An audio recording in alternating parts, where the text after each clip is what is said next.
Welcome to a Patron review for Nate Malice. He requested that I review Black Roses, which came out in 1988. And this movie is about a rock band known as Black Roses going into this small town. The local kids in this town start getting hypnotized by their music. They start getting very sexual and violent. And the local teacher, Mr. Morrison, he wants to find out what the hell's going on, why are they changing, and put an end to whatever's causing it. So let's go into my positives for this movie. First up, small thing, but I love it when a movie has this, and that is a cool title card. This movie's title card is of the time, and we don't see title cards like this anymore. So it had like a cartoon graphic or some kind of animation on the road, actual roses growing on it. It was pretty cool. I can't really describe it all that well, but I was like, that's pretty cool. It's not lame, just black roses written Arial font or some shit. Cool title card. So small thing, but had to point it out. I like the premise of this movie, and it's very relevant at the time. Throughout the 80s, there was always those soccer moms and PTA people just rock and roll is the devil's music. It's polluting the minds of our children. Luckily, I think we've gotten past that by now. But back then it was heavy. Everyone was just everyone that was old at the time, they didn't like it. But yeah, I just like the premise, the whole you play the record and it starts boiling and melting, and then demons are coming out of your speaker, and the rock band people, they turn into demons themselves, all that stuff. It's very of the time, very 80s, very cheesy goodness, and I like the premise overall. It's very relevant at the time. Not today, but when this came out, relevant. And just a good commentary on what was happening at the times. And Mr. Morrison's character in this movie, the main character we're following for the most part, he is the best character. I think he saves the movie because he just is very likable. I like him as a teacher. I'm rooting for the bastard the whole time. He almost kind of reminds me of Tom Atkins. He's got the mustache and everything. And man, if Tom Atkins was playing this guy, this movie would be even better because Tom Atkins is amazing. But he just gave me a Tom Atkins vibe. And I love this character. Loved following him. He was a decent actor. Not a lot of good acting in the movie, but this guy was actually good. I think he went on to do soap operas and shit. And the rock songs that are in this movie, I'm not really a rock guy all that much, but the rock songs that they were playing at these concerts were actually catchy and good. So I was surprised. I'm not sure if they're real, if they were written for this movie or whatnot. I didn't look into it, but they sound like legit songs that I could hear on the radio. So they were pretty good. And of course, can't help but mention the fact that this movie has lots of good nudity in it. So got a few different girls getting naked in this movie, so checks that box. And there's a couple of really good goofy moments in the movie. Very goofy, very cheesy as fuck. Goblins, the transformation sequences, the way it's done. It's very low budget. This movie feels really low budget at times. But just the way it ends, the third act, it just gets crazy in the third act with just with the effects alone and what this guy ends up trying to do at the end, and just the way it plays out. It's fun. This movie is not boring. It flies by. It's very quick. I think it's only 80 minutes, and the last 5 is credits. Very fast. One mixed thought I have in this movie is the effects, though. I like them because they're cheesy, but at the same time, I wish they were a little bit better. They could have did something to make them look a little better, maybe some slime or something, make the demons look a little bit more horrific, but instead they felt like effects that you would see in 50s monster movies. They looked rubbery and plasticky. They just looked like people in suits, and it was just a little too low budget and cheesy. But I just wish those could have been done a little bit better.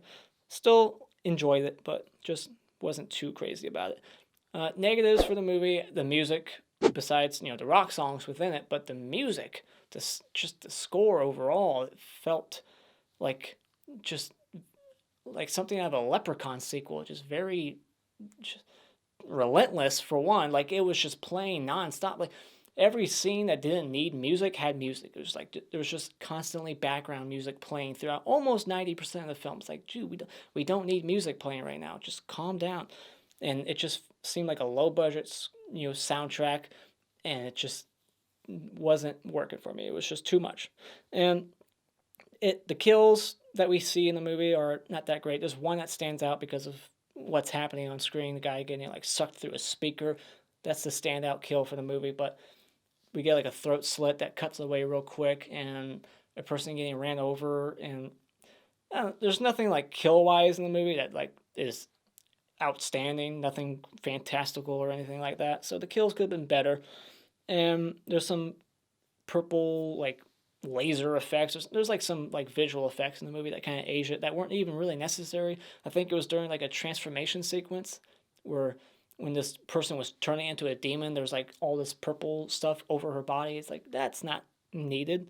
We don't need that. I also feel like this movie could have used a little bit more, chaotic action and transformation effects or just some extra stuff in the middle. Like see other people go nuts. Like this movie's premise is like the whole town of kids getting like extra horny and sexually attacking people and just beating the shit out of people. And we get little moments here and there that don't really last all that long. I just feel like there could have been more of that throughout. It just needed more to, add to the chaos and the adrenaline of the film. But I feel like maybe it was just limited to its budget and they couldn't really do all that much. There's only like that one scene where we actually get to see a record like melt and a demon come out of a speaker. And it's like, why didn't we get more of that? I want to see that scene done a couple more times. Let's see a couple of other households go through that situation. Let's see a couple of other transformation sequences with other kids. I just feel like there's some missed opportunities here. Maybe it's the budget. I'm assuming that's probably what it was. So that's really all I have to say. Final thoughts.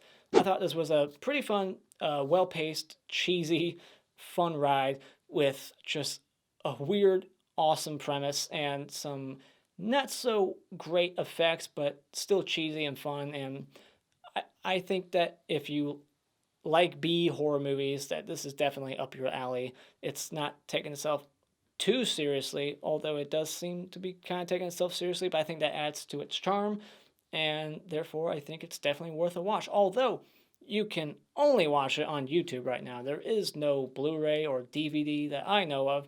This was only available to watch on YouTube. Somebody uploaded it, so that's where you can watch it. It's a good transfer, so go watch that rip that somebody uploaded. When it comes to Black Roses, watch it on YouTube, and if it ever comes out on DVD or Blu-ray, check it out, go out, and buy. Time for a spoiler discussion. So we open up with the monster rock band. They're already demons at this point. It opens up with them like already transformed on stage. I mean, this band is taking Kiss to a whole different level. Kiss puts white makeup on their face, but these people look like they have... I thought at first it was just makeup, but then I find out that no, these are actual demons. I thought that they were like Kiss, but a whole different level. They had like all the makeup on their faces and even their hands, but I'm guessing the guitarist couldn't put that shit on their hands because then it would be kind of hard to play guitar if you had a bunch of makeup appliances on your hands. But then we see all these PTA moms and they're complaining about the band coming into town, blah, blah, blah. And then Johnny, this kid who is mad at his dad because his mom left him and shit like that. He wants to go literally paint the town red. He's like, I'm going to paint the town red. So he goes and he steals a paint can, takes it outside, but then somebody's walking by, so he just leaves the can there. Like, really? This kid was about to get a can of paint and paint the whole town red? What is this kid trying to do? That seems ridiculous. I don't understand what that guy was trying to do besides paint the town red. Like, really? That's what he was going to do? That's going to be a while. And you're going to need a lot more than one can of paint to paint the entire town. And so I like how, there's like this process where they have to approve the band. They have to listen to them play, and they listen to them play for like 30 seconds, and they're like, all right, approved. I like what I hear. Do your thing. And they all leave. All the adults, they're all in the back row, and they just leave. And then as soon as they leave, of course, they start like ripping their outfits off to reveal what they're actually wearing for the show. All this like leather straps and shit. And they start playing their real songs for the kids that are still there. And the classes in this movie seem to be like a minute long. There's like 3 scenes where it sounds like the class is just starting. Like he's just starting his lecture. And then like a minute later, the bell rings. He's like, oh, I guess that's all the time I have. It's like a minute? those are the shortest classes ever. And for some reason, he's one of those teachers who has like all the desks in like a circle, but then in one scene they're not in the circle. Like he just keeps like moving the chairs around and shit. And the teacher is maybe having sex with one of his students. I don't. It's kind of alluded that maybe he is, and it seems like everybody in town knows.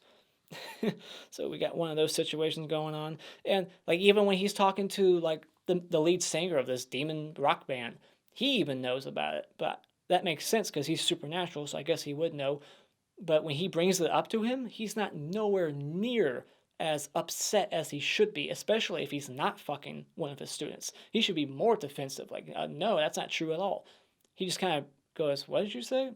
That's weird. And just walks off. It's like, I would be a little bit more upset at what he just said to you. And so then, like, the record this guy brings home, it like starts melting and bubbling up, and then the speaker, this demon comes out and kills the dad. And that dad, I recognized him, Vincent Pastore, I think that's the actor's name. He's in Return to Sleepaway Camp, and he's also in a TV show I think called like Sopranos or something. I don't watch TV shows. All right, just gonna say it.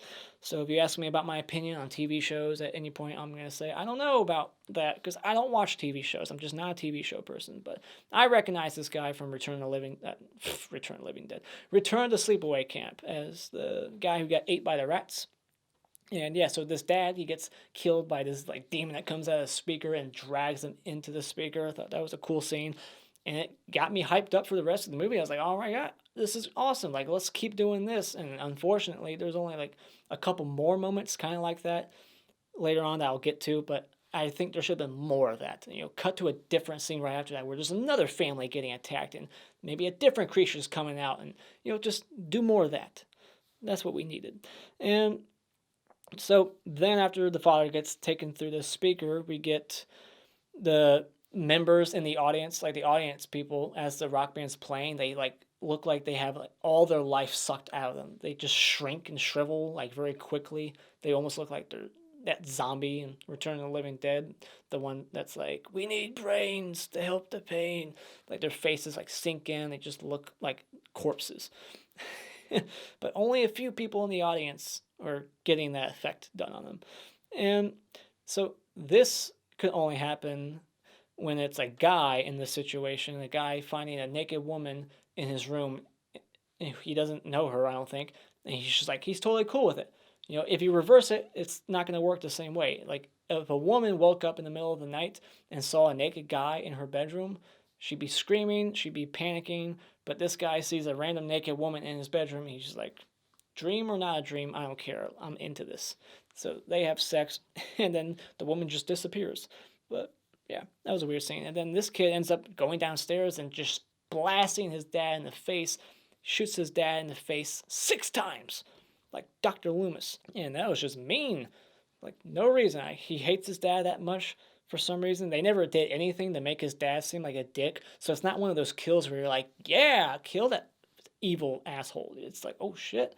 It's like, this is just a dad who's, you know, recently divorced because the mom didn't like his career choice or some shit like that. I don't know. It's like, this guy did not deserve 6 shots to his face. It's like 1 bullet's enough to kill him, but he shot him 6 times. That's ridiculous. That's over the top. And so this one kid, he backs up his car into his mom and kills her that way. That was a lame kill. Like the way it's shot and done, like they could have just ran over her and then back over her or something like that, but they like have it to where the car like bumps into her, she like flies back 10, 15 feet, hits the ground, dies. It's like, that would not kill you. He was not even going that fast. Like between her and the car before he started and went back and backed into her, it was like maybe 10 feet. So he didn't have enough time to like pick up so much speed. It was just ridiculous. And then we get a game of Strip Gin, the card game, instead of Strip Monopoly like in Friday the 13th, and this guy like dies of a heart attack. He's like so turned on by this chick. He dies hard like Bruce Willis. Yeah. So in the mayor, for some reason, like wants his daughter to fuck the teacher again. Like he's on the phone with the teacher and he's like, you should be dating my daughter again. Like it's a date. He hangs up like, all right, it's official. You're going to date my daughter again. It's like, why is he... That never really went anywhere. Like, why is he so obsessed with him dating his daughter. Like, you're gonna date my daughter again. That's never a thing in movies. It's always the opposite. Like, you stay the fuck away from my daughter. Not in this case. Not in this movie's case. And then we get the scene where the chick pushes the counselor like out the window of the school. You know it's coming. As soon as she like sets it up, like I want to scream out the window. It's like, I see where this is going. Pushes him right out the window. And then like she goes to the teacher's house and she like transforms into a demon, and that scene is hysterical. It's so corny as fuck. He's like stabbing at her, but it doesn't even kill her. She comes back alive, I think. She's at the concert later on.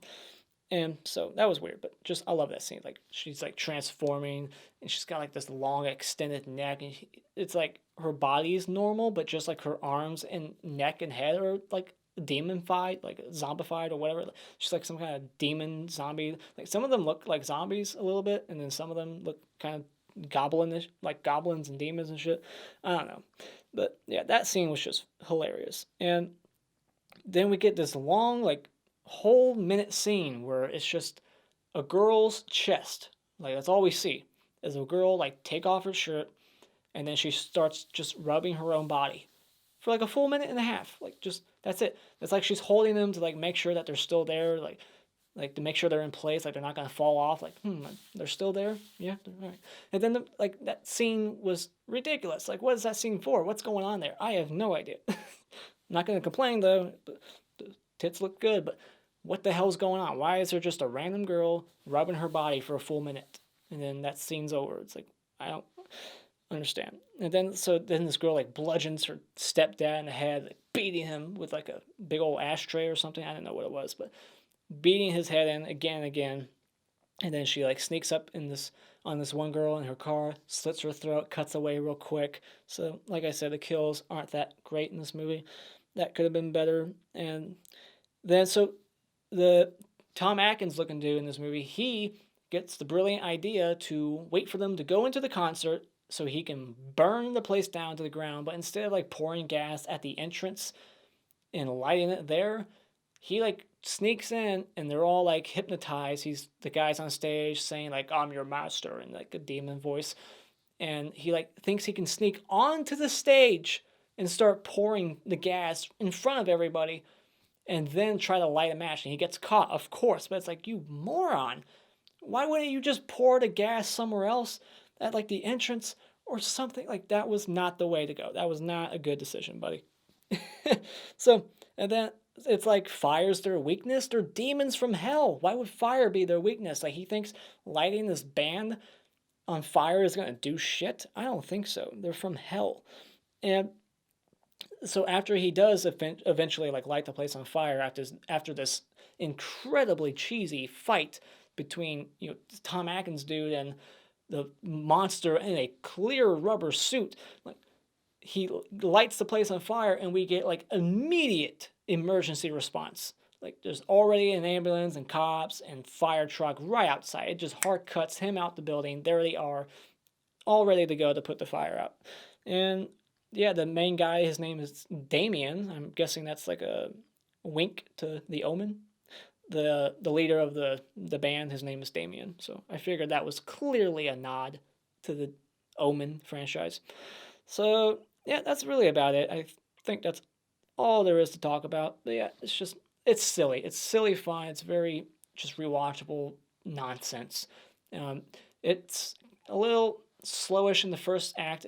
The music is kind of dreadful, if you ask me. Not the rock songs, the score. Like that's the biggest problem with the movie for me. It's just the score. I just thought was too much. But yeah, once you get towards the second half, I think it really picks up steam and it just gets really ridiculous and dumb and fun. So it's definitely a movie to watch with like a group. And yeah, it's a blast. So those are my thoughts. Going to some awards here. The Hockey Mask Award for Best Character in this movie will be Mr. Morrison, the teacher, because he's the best character. He's the lead, and I just really dug his character. And the Hanky Award for Worst Character in this movie is Priscilla, his ex-girlfriend, who calls all his students inbred morons for some reason. And the Clapper Award for Best Scene in this movie is the transformation sequence with Julian turning into the demon and attacking her teacher, trying to seduce him at first. Very fun scene. And the Mr. Hat Award for Best Kill in this movie will be that punk's dad, the guy from Return to Sleepaway Camp who gets sucked through the speaker, fits the premise of the movie perfectly. And the Mr. Twig Award for worst kill in this movie is the mom who gets ran over by the car. I don't think that would kill her in a million years. So, and it's just a lame kill. So those are my thoughts of this movie. Put all of your thoughts of it in the comments below. Thank you so much again, Nate Malice, for donating to the Patreon and requesting this movie. I can't wait to see what you suggest next month. Keep up the streak of good recommendations. Please do not recommend me a shitty movie. I will kill you. Just joking. Thank you so much. And if you like what you've seen here, you can hit this like button and become a subscriber today just by clicking on my cartoon face in about 5 seconds. And until next time, Auf Wiedersehen.